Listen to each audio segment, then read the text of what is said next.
And so he says, this poor man cried out to the Lord, and he heard him and saved him of all his trouble. Here David returns to his own case. He was friendless, and his life was at stake. It's one thing to have your life at stake, but it's another thing to be friendless. I don't have anybody else to call on. I'm in this thing all by myself. It seems like I don't have any friends. Nobody understands what it is that I'm going through. But David, he knew who to call on. His prayer was to cry out, and it was powerful enough for God to hear him. God heard him, and by God hearing him, he delivered him out of all of his troubles.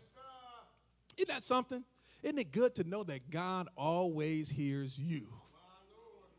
God hears you. You ought to get that in your mind, that you know what? God hears little old me.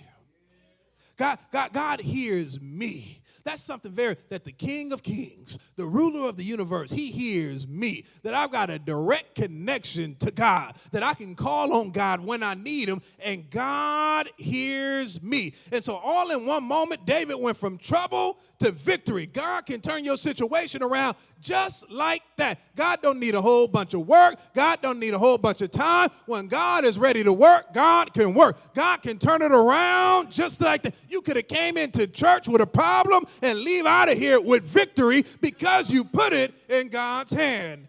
And so verse 7, he says, the angel of the Lord encampeth all around